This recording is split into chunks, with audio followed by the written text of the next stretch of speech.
بسم الله الرحمن الرحيم. أعوذ بالله من الشيطان الرجيم. ثم أنتم هؤلاء تقتلون أنفسكم وتخرجون فريقا منكم من ديارهم تظاهرون عليهم بالإثم والعدوان. محترم سامعین، سبق نمبر 118 آیت نمبر 85 ہے۔ اس آیت کریمہ کے ترجمہ: پھر تم ہی ہو جو اپنوں کو قتل کرتے ہو اور نکالتے ہو ایک جماعت کو تم میں سے ان کے گھروں سے، اور مدد کرتے ہو ان کے خلاف گناہ اور ظلم کے ساتھ، اور اگر یہ آ جائیں تمہارے پاس قیدی بن کے تو تم فدیہ دیتے ہو ان کو، اور حالانکہ تم کے اوپر حرام ہے ان کا نکالنا۔ کیا تم کتاب کے کچھ حصے پر ایمان رکھتے ہو اور انکار کرتے ہو کتاب کے کچھ حصے سے؟ بس نہیں ہے سزا ان لوگوں کی جو یہ مذکورہ کام کرتے ہیں تم میں سے، مگر رسوائی ہے دنیاوی زندگی کے اندر، اور قیامت کے دن ان کو واپس کیا جائے گا سخت ترین عذاب کی طرف۔ نہیں ہے اللہ تبارک و تعالی بے خبر ان کاموں سے جو تم کرتے ہو۔ آیت کریمہ کی سمجھ کے لیے اس کے شان نزول ضروری ہے۔ مدینہ کے اندر نبی علیہ السلام جب تشریف لائے تو مدینہ کے اندر یہود کے 3 بڑے جماعتیں یعنی 3 بڑے گروہ رہتے تھے۔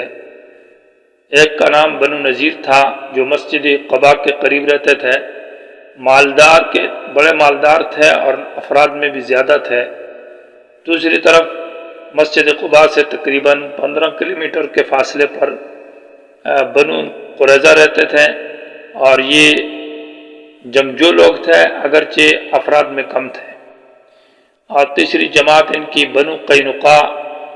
اور ان کے نام سے بازار بھی مشہور ہے، بازار سوق قینقاع۔ یہ دونوں سے کم تھے۔ جب آپس میں ان کی لڑائیاں ہوتی، کبھی یہ بنو قینقاع نذیر کے ساتھ مل جاتے اور کبھی بنو قریظہ کے ساتھ۔ اسی طرح عوام مشرکین جو تھے مدینہ کے اندر، اوس اور خزرج، یہ 2 جماعتیں رہتی تھی۔ یثرب بن عمیل جب قوم سبا کو ہلاک کیا گیا تو یثرب بن عمیل جو ہے مدینہ میں آ کر رہا، تو اسی کی نسل سے اوس اور خزرج کی اولاد، اور مدینہ کا نام بھی یثرب پڑا ہے۔ اوس اور خزرج ان کے بڑے تھے، یہ 2 قبیلے تھے آپس میں لڑتے تھے۔ تو جب آپس میں ان کی لڑائی ہوتی تھی اوس کی خزرج کے ساتھ، تو بنی نذیر جو ہے یہ خزرج والوں کا ساتھ دیتے تھے، اور بنو قریظہ یہ اوس کا ساتھ دیتے تھے۔ تو اس طرح آپس میں یہود کی بھی ایک دوسروں کے ساتھ جنگ اور لڑائی جاری رہتی۔ تو قتل بھی کرتے تھے اور ایک دوسروں کو گھروں سے بھی نکال دیتے تھے۔ جب مثال کے طور پر اوس والے غالب آ جاتے خزرج پر، تو ساتھ ساتھ بنو قریظہ بھی، تو بنو قریظہ بنو نذیر کو قتل بھی کرتے اور ان کو گھروں سے بھی نکال دیتے۔ تو جب ان سے یہ عوام لوگ پوچھتے تھے کہ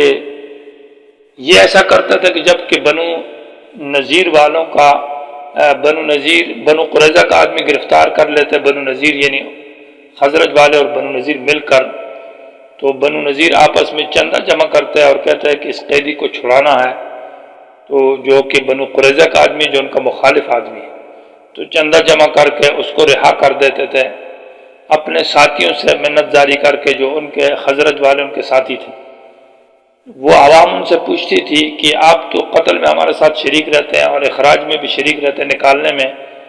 لیکن جب ان کے قیدی کی بات آتی ہے تو آپ دشمن قیدی کو پیسہ جمع کر کے اور پھر دشمنوں کو جو قریظہ ہے کیوں نکالتے ہیں؟ اس کا برعکس بھی کرتے تھے دوسری طرف بھی۔ تو بنو نذیر یا بنو قریظہ جواب میں یہ کہتے تھے کہ ہم اہل کتاب ہے اور ہماری کتاب کے اندر یہ کہ قیدیوں کو چھڑانا بڑا اجر اور ثواب کی بات ہے،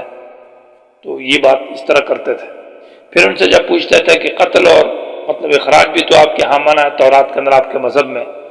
وہ کہتے ہیں کہ چونکہ دوستی اور یاری آپ کے ساتھ تعلقات ہے،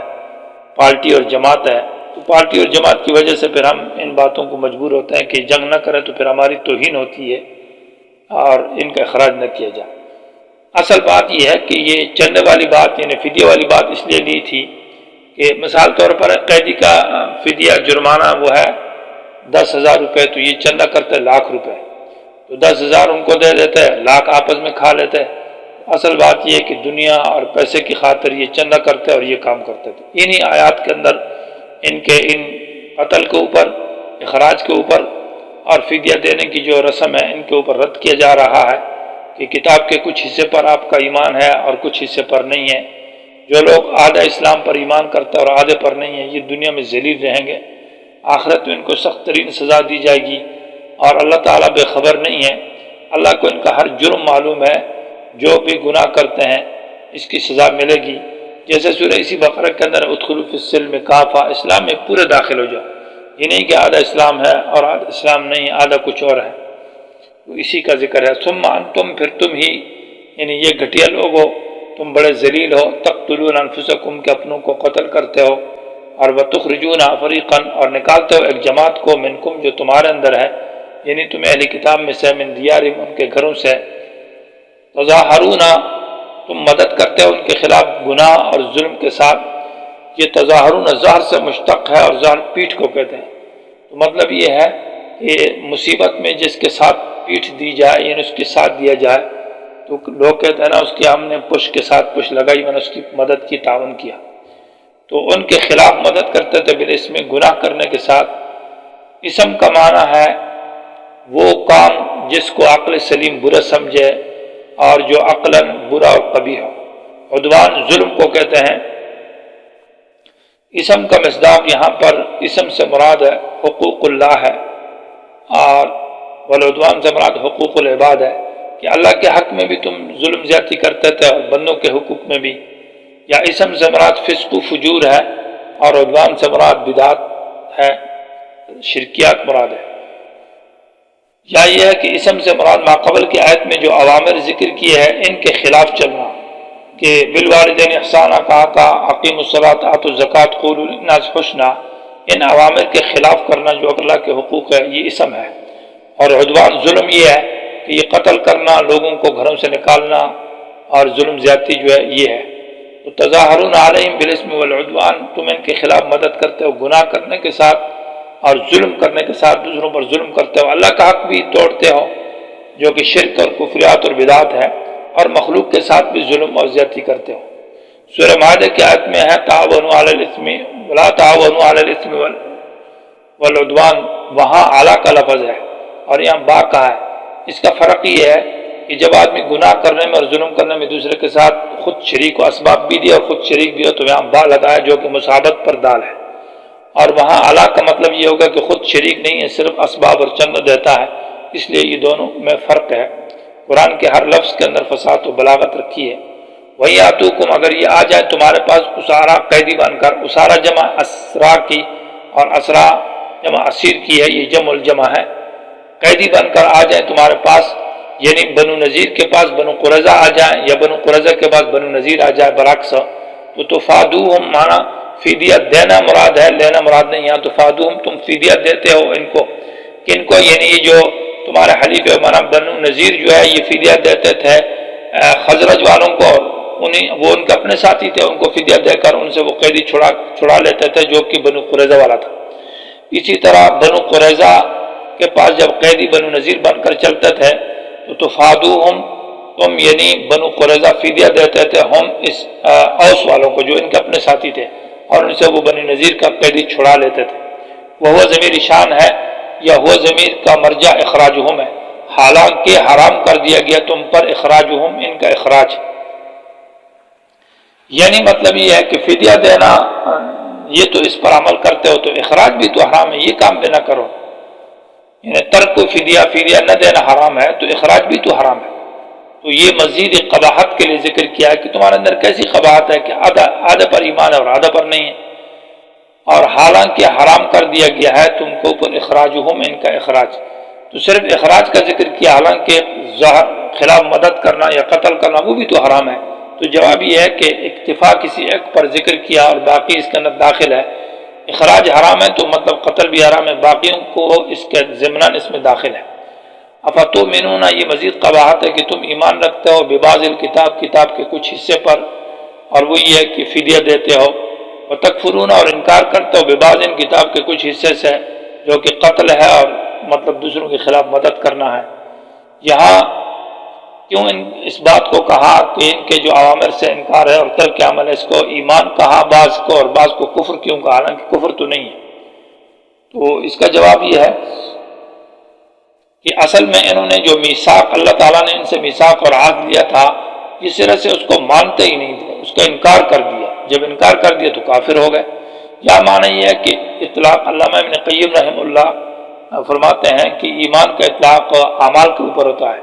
اور کفر کا اطلاق بھی کفری اعمال کے اوپر ہوتا ہے۔ معنی یہ ہے کہ کتاب کے کچھ حصے پر ایمان رکھتے ہو، معنی ان پر عمل کرتے ہو جیسے کہ فدیہ دینا ہے، اور تکفرون ببعض، کچھ حصے سے انکار کرتے ہو، مطلب یہ ہے